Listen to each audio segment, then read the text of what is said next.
نحمد و نصلی علی رسولہ الکریم، اما بعد فاعوذ باللہ من الشیطان الرجیم، بسم اللہ الرحمن الرحیم۔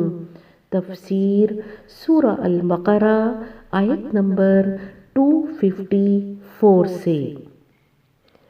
یا ایہا الذین آمنوا انفقوا مما رزقناکم من قبل ان یأتی یوم لا بیع فیہ۔ اے لوگو جو ایمان لائے ہو، جو کچھ مال و متاع ہم نے تم کو بخشا ہے اس میں سے خرچ کرو قبل اس کے کہ وہ دن آئے جس میں نہ خرید و فروخت ہوگی، ولا خلۃ ولا شفاعہ، اور نہ دوستی کام آئے گی اور نہ سفارش چلے گی، والکافرون هم الظالمون، اور ظالم اصل میں وہی ہیں جو کفر کی روش اختیار کرتے ہیں۔ سورہ البقرہ کی آیت نمبر 254 میں اللہ سبحانہ تعالیٰ ایمان لانے والوں کو آج پھر تکرار سے، نرمی سے، محبت سے پکار کر کچھ حکم صادر فرما رہے ہیں کہ اے لوگو جو ایمان لائے ہو، تم تو میری باتیں مانتے ہو نا، آؤ میری ایک اور بات مانو۔ کیا کرو؟ انفقو، تم خرچ کرو، خرچ کرو اس میں سے جو رزق دیا ہم نے تم کو، یعنی جن نعمتوں اور انعامات سے میں نے تم کو نوازا ہے اس میں سے خرچ کرو، من قبلی، اس سے پہلے کہ وہ دن آ جائے۔ کیسا دن؟ کہ جس میں کوئی بیع نہیں ہوگی، کوئی سوداگری نہیں ہوگی، ولا خلۃ، اور نہ ہی کوئی گہری دلی دوستی کام آئے گی۔ خلیل کہتے ہیں ایسی دوستی کو جس کی محبت دل میں رچ بس گئی ہو، سما گئی ہو، وہ دوست جس کی محبت دل میں گہری گھسی ہوئی ہو، تو اس دن وہ دوستی بھی کام نہیں آئے گی، ولا شفاعۃ، اور نہ کوئی سفارش چلے گی۔ اور پھر کیا کہہ دیا؟ والکافرون هم الظالمون، کہ اس بات پر ایمان لانے کا جو انکار کریں گے وہی لوگ ظالم ہیں۔ تو اللہ سبحانہ تعالیٰ نے یہاں پر مسلمانوں کو انفاق فی سبیل اللہ کا حکم دیا، اور وہ خدا داد نعمتیں اور وہ خدا داد انعامات، اللہ کے دیے ہوئے رزق میں سے اللہ نے انفاق کا حکم دیا ہے۔ اور انفاق کا حکم دینے کے بعد ایک تو یہ یاد کروایا کہ جس میں سے میں خرچ کرنے کا کہہ رہا ہوں وہ میرے دیے ہوئے ہیں، یعنی وہ سب کچھ میرا دیا ہوا ہے، اس میں تمہارا کمال نہیں، یہ میری امانت ہے تمہارے پاس، اور اس امانت کو میرے راستے میں میری رضا کے لیے خرچ کرو، اور پھر اس دن سے پہلے خرچ کرو کہ جب کوئی سودا نہ ہو سکے گا۔ جیسے کہ حدیث کے الفاظ آتے ہیں کہ آپ صلی اللہ علیہ وآلہ وسلم نے فرمایا، خرچ کرو، خرچ کرو اس وقت سے پہلے جب جان لبوں پر آ جائے، اور اس وقت تم کہنے لگو کہ یہ مال فلاں کو دے دو، یہ مال فلاں کو دے دو۔ اے ابن آدم، یہ مال اس وقت تیرا نہیں ہے بلکہ تیرے وارثوں کا ہے۔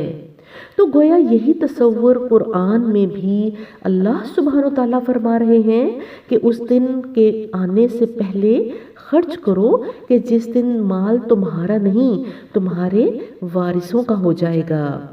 تو گویا دنیا میں تو اپنی جان، مال، وقت، صلاحیتوں سے جنت کا سودا ہو سکتا ہے، مہلت ہے، لیکن ایک دن ایسا آئے گا کہ جب یہ سودا نہ ہو سکے گا۔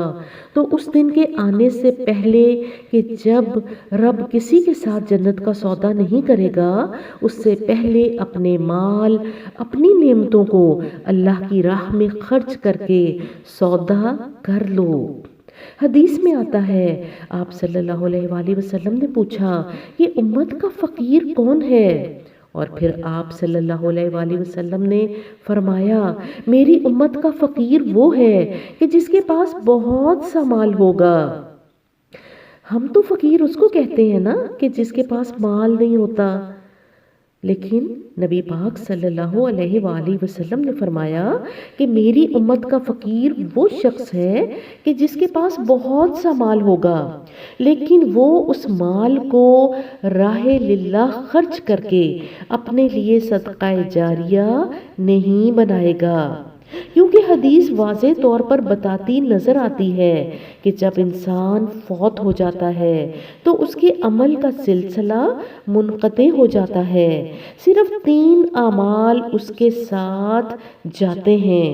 ایک صدقہ جاریہ جو اس کے فوت ہونے کے بعد بھی جاری رہتا ہے، وہ نفع دینے والا علم جو وہ لوگوں تک پہنچا گیا، علم نافع، اور وہ مال جو وہ اللہ کی راہ میں خرچ کر گیا، اور وہ نیک اولاد جو وہ اپنے پیچھے بخشش کی دعائیں کرنے کے لیے چھوڑ گیا۔ یہ 3 چیزیں جاری رہتی ہیں۔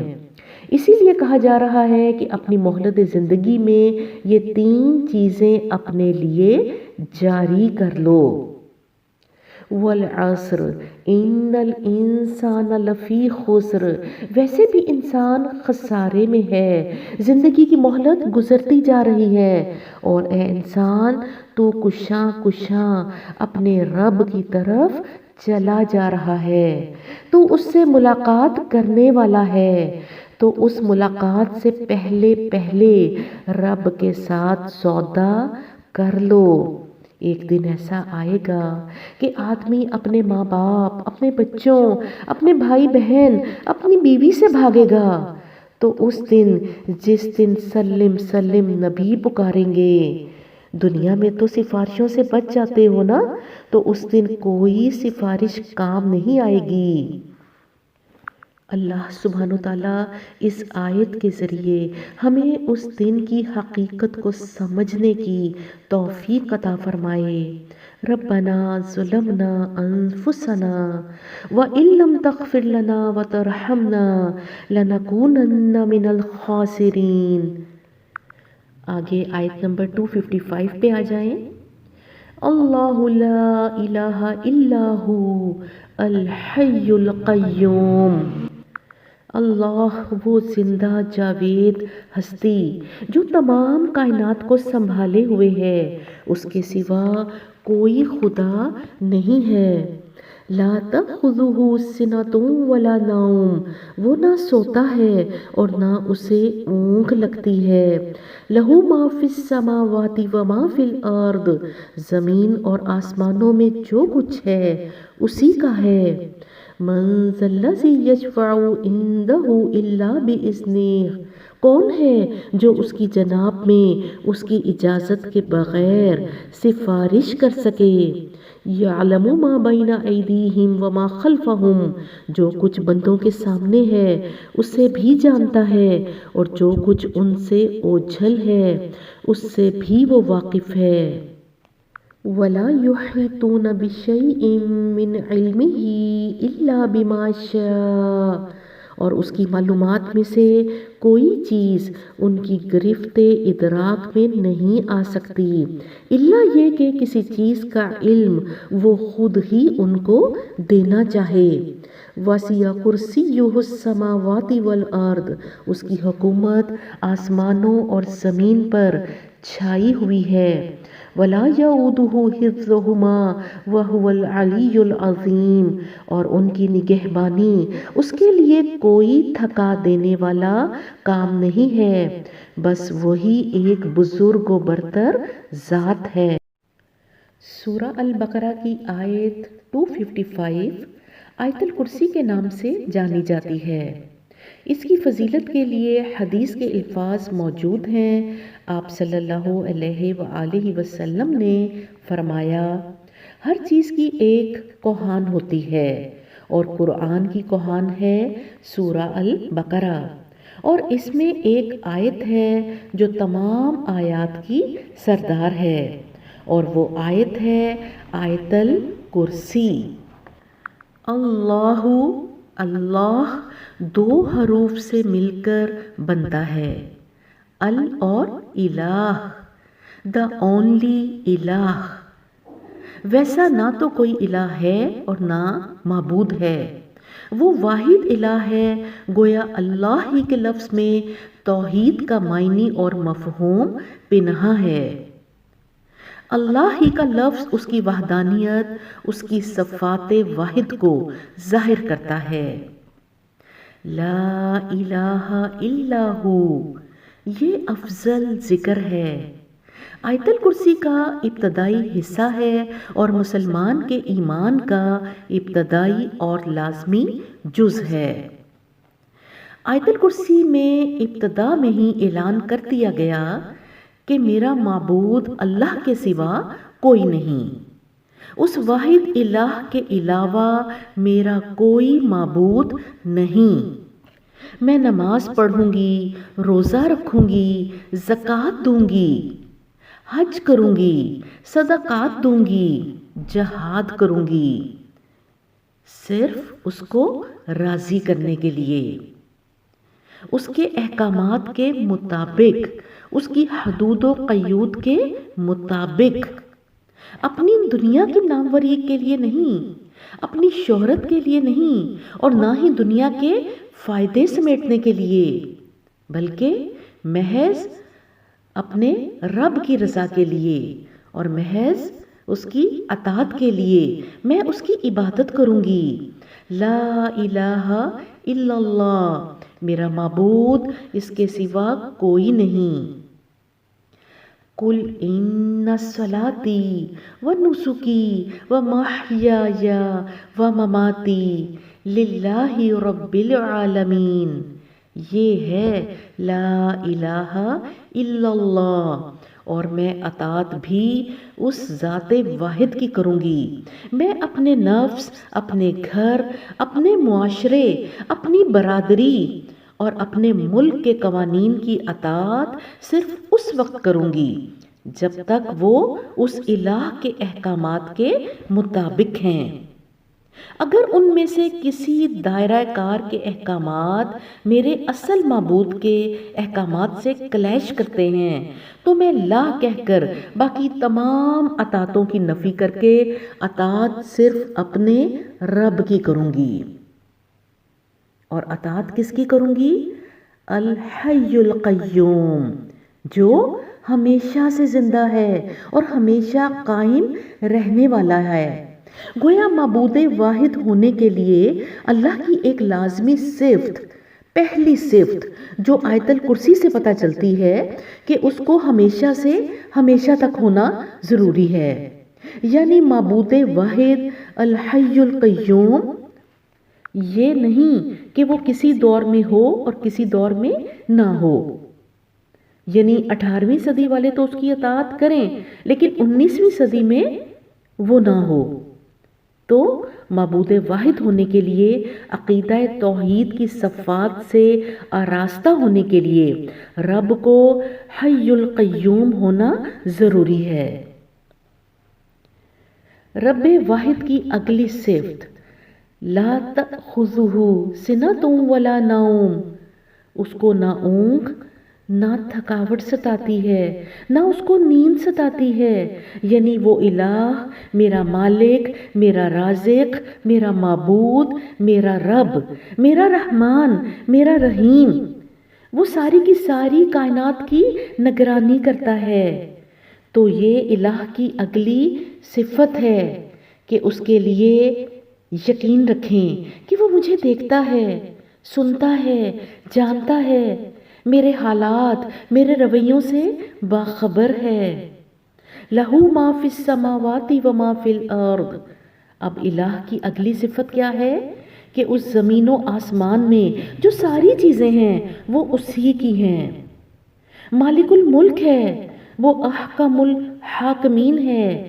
یہ آیت قرآن میں اور اس سے ملتی جلتی آیات قرآن میں ایک دفعہ نہیں بلکہ بہت زیادہ بار آئیں گی، اور جب بھی آئیں گی تو ہمیشہ سوچ لیا کریں کہ ایک تو رب کی طاقت، اس کی قدرت، اس کا اختیار، اس کی صلاحیت، اس کا زبردست کنٹرول، اس کا احساس، تو گویا اس آیت سے اس کی پہچان کیا کریں۔ دوسری بات یہ سوچا کریں کہ جب یہ کائنات کی ساری چیزیں ہیں ہی اس کی، زمینوں کی ہوں یا آسمانوں کی، تو یہ جو میرے پاس ہے یہ کس کی ہیں؟ اپنے آپ سے سوال کیا کریں۔ جب یہ آیت آتی ہے للہ ما فی السماوات و ما فی الارض، کہ زمینوں اور آسمان میں سب کچھ اللہ کے لیے ہے، تو پھر میرے پاس جو یہ کوٹھی، میرا یہ موبائل، میرا زیور، میری جائیداد، میری اولادیں، میرے جسم کے اعضاء، جن کو میں سمجھتی ہوں کہ یہ سب میرے ہیں، تو پھر یہ کس کے ہیں؟ یہ بھی اللہ ہی کے ہیں۔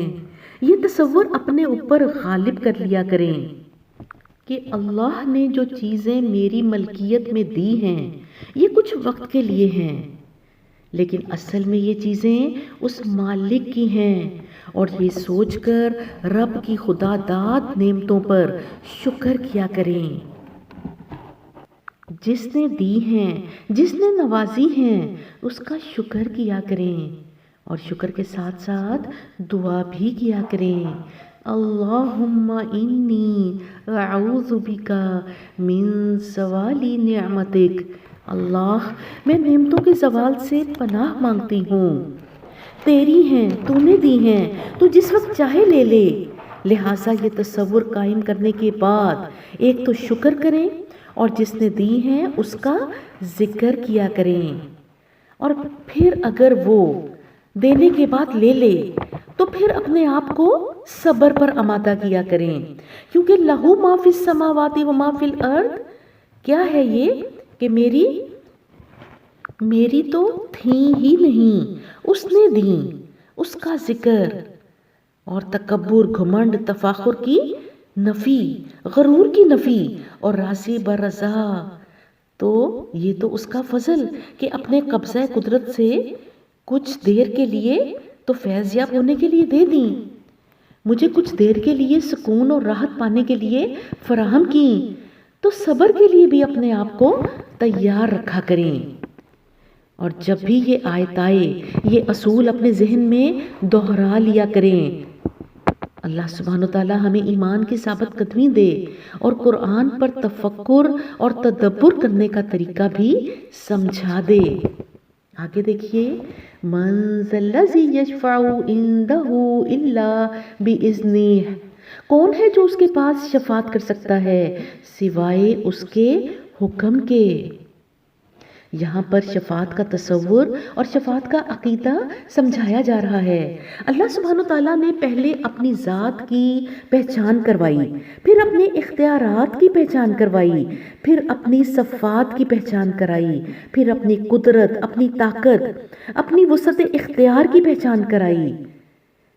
یہ دنیا میں کرائی اور آخرت میں بتا دیا کہ میرا صرف یہاں ہی نہیں بلکہ آخرت تک کا اختیار میرے پاس ہے، اور قیامت کے دن کوئی مالکی یوم الدین کے حکم، اذن، مرضی کے خلاف سفارش اور شفاعت نہیں کر سکتا۔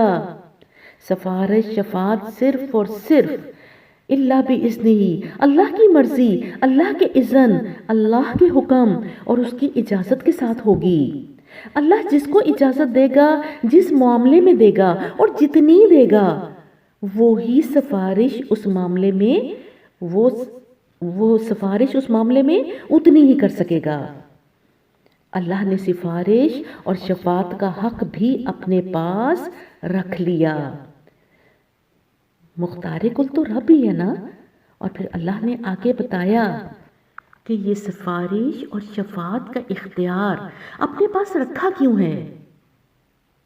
یحکم ما بین ایدیہم وما خلفہم، یہ سفارش اور شفاعت کا اختیار میں نے انسانوں کو اس لیے نہیں دیا، انسانوں کی مرضی، انسانوں کی رضا اور انسانوں کی خواہشات پر ٹوٹل مختار انسانوں کو اس لیے نہیں بنایا کہ انسان اپنے بشری تقاضوں کے مطابق ہر دوسرے شخص کا اگلا، پچھلا، ماضی، مستقبل حال نہیں جانتے، ہم روز ایک دوسرے کو ملتے ہیں، لیکن کیا ہم ایک دوسرے کے ماضی سے واقف ہیں؟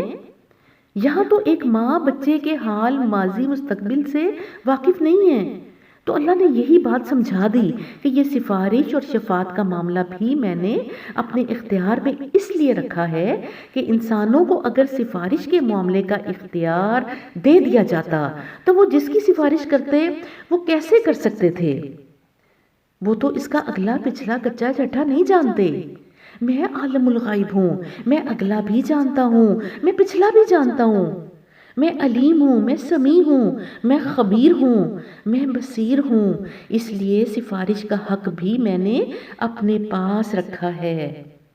تو گویا عقیدہ سفارش سکھایا جا رہا ہے کہ اللہ کے سوا کسی کے پاس اس کا حق نہیں ہے۔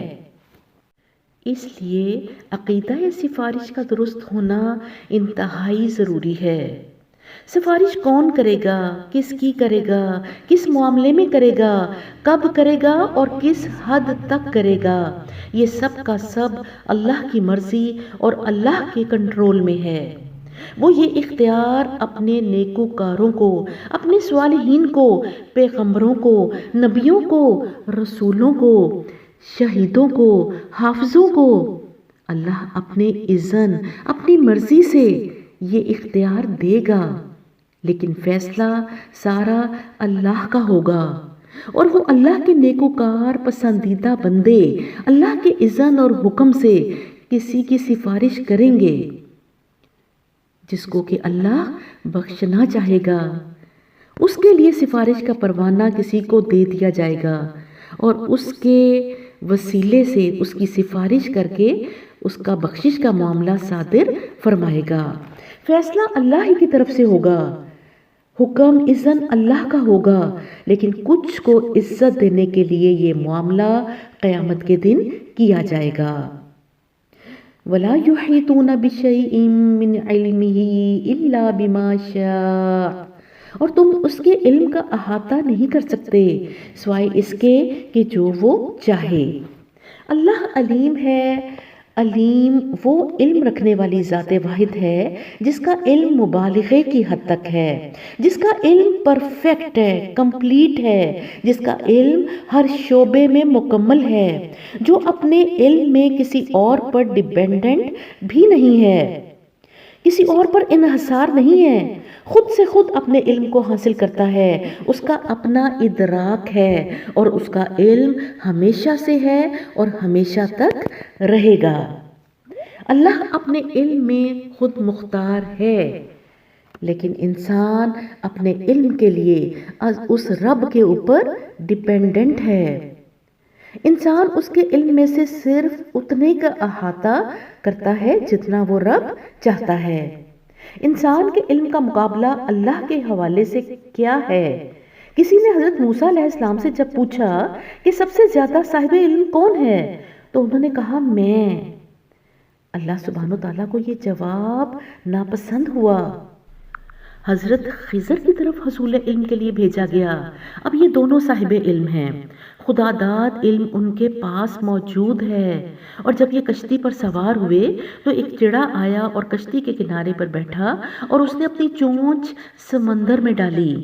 تو حضرت خضر نے حضرت موسیٰ علیہ السلام سے مخاطب ہو کر فرمایا تھا، موسیٰ تیرے اور میرے علم کا مقابلہ اللہ کے علم کے مقابلے میں بالکل ایسا ہے جیسا اس چڑے کی چونچ میں آنے والے پانی کا اس سمندر کے پانی کے مقابلے میں۔ تو لہٰذا علم دینے والا اللہ ہی ہے۔ اس کے علمی معاملات کا احاطہ انسان صرف تب کر سکتا ہے جب وہ دے۔ وسع کرسیہ السماوات والارض، اس کی قدرت، اس کی حکومت کی کیا بات کرتے ہو؟ اس کی کرسی زمین و آسمان سے زیادہ وسیع ہے۔ یہ آیت قرآن کی ان آیات میں سے ہے جو متشابہات میں سے ہیں۔ آپ کو پتہ ہے نا کہ قرآن میں دو قسم کی آیات ہیں، محکمات اور متشابہات۔ یہ متشابہات میں سے ہے، اس پر ایسے کا ایسے ہی ایمان لانا ہے۔ اللہ کی کرسی کیسی ہے، کہاں ہے، کس چیز کی ہے، کیا کیفیت ہے، کیا حیت ہے، کیا ساخت ہے، اور پھر اس پر اللہ کے مستوی ہونے کی کیا کیفیت ہے؟ لا ادری، ہم نہیں جانتے، ہم جان بھی نہیں سکتے، ہمارے حواس سے بلند ہے یہ چیز۔ ہمیں ان تمام متشابہات پر آمنا بھی، کہ میں اس پر ایمان لاتا ہوں، یہ کہنا ہے کل من عندنا، یہ سارے کا سارا میرے رب کی طرف سے ہے۔ ولا یعودہ حفظہما وہو العلی العظیم، اور ان زمین و آسمان کی حفاظت میرے رب کو تھکاتی بھی نہیں۔ تو بڑی خوبصورتی سے اللہ کی توحید کا تعارف، اس کی ذات، اس کی صفات، اس کے اختیارات، دنیا میں اور دنیا کے بعد بھی یہ آیت الکرسی کرواتی نظر آتی ہے، اور یہ آیت قرآن کی آیتوں کی سردار ہے۔ اس کی فضیلت کے حوالے سے آپ صلی اللہ علیہ وآلہ وسلم کا طریقہ کار نظر آتا ہے کہ آپ صلی اللہ علیہ وآلہ وسلم نے تاکید فرمائی اور وعدہ بھی فرمایا۔ حدیث مبارکہ میں ہے کہ جو شخص اپنی ہر نماز کے بعد باقاعدگی سے آیت الکرسی پڑھے گا، اس کی زندگی اور جنت میں صرف موت کا فرق ہے، یعنی اس کی موت کے ساتھ ہی اس کی جنت اور جنت کے معاملات کا آغاز ہو جائے گا۔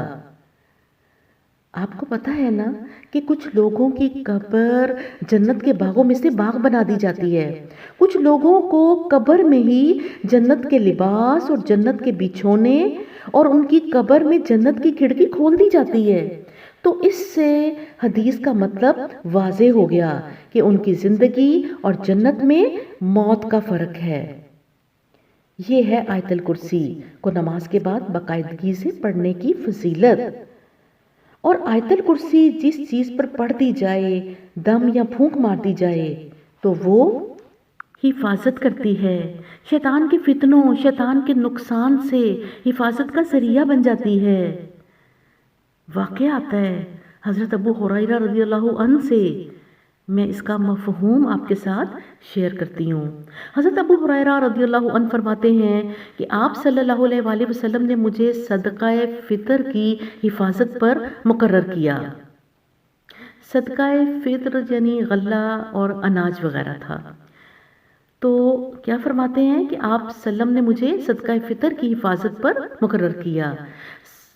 کہتے ہیں کہ میں حفاظت کے لیے رات کو وہاں موجود تھا کہ میں نے دیکھا کہ ایک شخص آیا اور وہ اس غلے میں سے کچھ مال چوری کر رہا تھا۔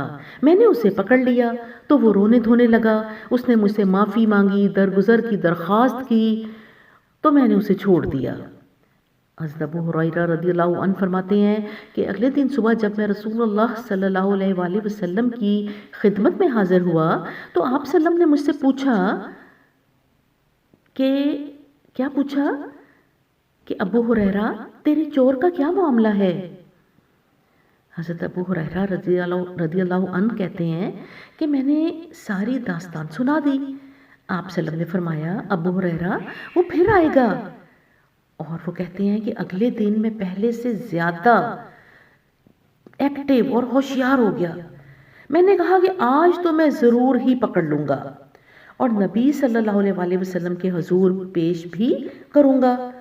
اور وہ کہتے ہیں کہ ویسا ہی ہوا جیسا کہ نبی پاک صلی اللہ علیہ وآلہ وسلم نے فرمایا تھا۔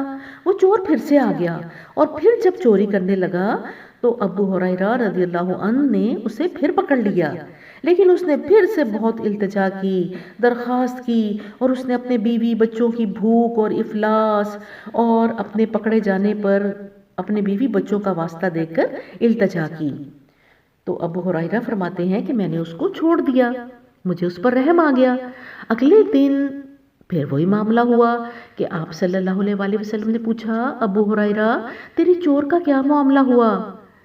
آپ صلی اللہ علیہ وسلم نے فرمایا وہ پھر آئے گا۔ اب تیسرے دن ابو ہریرہ رضی اللہ عنہ نے کمر باندھ لی۔ یہ میں آپ کو مفہوم سنا رہی ہوں۔ کیا کیا؟ کمر باندھ لی اور کہا آج نہیں چھوڑوں گا۔ تیسرے دن پھر وہی معاملہ ہوا، چور پھر آیا، ابو ہریرہ رضی اللہ عنہ نے اسے پکڑ لیا اور کہا کہ آج تجھے نہیں چھوڑوں گا۔ اب اس نے کیا کہا؟ اس نے کہا ابو ہریرہ اگر میں تمہیں شیطان کے حملوں، فتنوں اور نقصان سے بچنے کے لیے ایک نسخہ بتا دوں تو کیا تم مجھے چھوڑ دو گے؟ اور یہ تو رحمان کے بندے تھے، شیطان کی اکساہٹوں اور وسوسوں سے بچنے کے حریص تھے۔ فوراً سودا کر لیا اور کہا کہ ہاں بتا۔ اس نے بتایا کہ اگر تو چاہتا ہے کہ شیطان سے تیری ہر چیز امن میں آ جائے تو اس پر آیت الکرسی پڑھ دے۔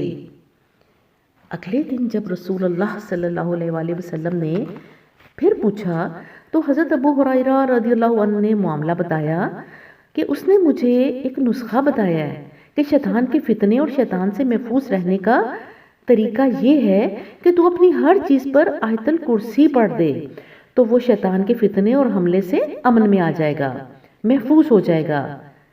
آپ صلی اللہ علیہ وآلہ وسلم نے فرمایا ابو ہریرہ اس نے سچ کہا۔ اور پھر آپ صلی اللہ علیہ وسلم نے ابو ہریرہ سے پوچھا ابو ہریرہ کیا تجھے معلوم ہے کہ وہ کون تھا؟ اور پھر آپ صلی اللہ علیہ وآلہ وسلم نے خود ہی فرمایا ابو ہریرہ وہ شیطان تھا۔ تو گویا شیطان نے خود اپنی حفاظت سے خود سے حفاظت کرنے کا طریقہ بتا دیا کہ اگر مجھ سے کسی چیز کو حفاظت میں رکھنا چاہتے ہو یا کسی چیز پر قرآن کی آیتوں کی سردار آیت الکرسی کو پڑھو گے تو اس پر میرا زور، میرا نقصان اثر نہیں کرے گا۔ تو آیت الکرسی کا پڑھنا رسول اللہ صلی اللہ علیہ وآلہ وسلم سے ثابت ہے، رات کے وقت بھی پڑھتے تھے اور آپ صبح بھی پڑھتے تھے، اور گھر سے نکلتے یا کسی سواری پر سوار ہوتے وقت بھی بعض اوقات کچھ روایات میں نبی صلی اللہ علیہ وسلم کی سنت سے ثابت ہے۔ اور ویسے بھی آج کل ہمارے معاشرے میں جو حادثے، جو خطرات ہمیں پیش آتے ہیں اور ہمیں اندیشہ رہتا ہے، تو اس لیے آج کے دور میں تو آپ خود پر لازم کر لیجئے کہ گھروں سے نکلتے ہوئے آیت الکرسی خود بھی پڑھیے اور اپنے گھر والوں کو بھی تاکید کیجئے، اور اگر ہو سکے تو گھر سے نکلنے والوں پر پڑھ کر دم بھی کر دیجئے۔ اللہ سبحانہ تعالیٰ انشاءاللہ تعالیٰ آپ کو اپنی حفاظت میں رکھیں گے۔ جی تو آیت 255 تک مارک کر لیجئے۔ انشاءاللہ تعالیٰ اگلی کلاس میں آیت نمبر 256 سے سٹارٹ کریں گے۔ اللہ سبحانہ تعالیٰ سے دعا ہے کہ آج ہم نے قرآن کی آیتوں کی سردار آیت الکرسی کو سمجھا۔ اللہ تعالیٰ ہمیں اس کو صحیح طور پر سمجھنے، اس پر عمل کرنے اور اللہ کے اس پاک کلام کے پیغام کو آگے پہنچانے کی توفیق عطا فرمائے۔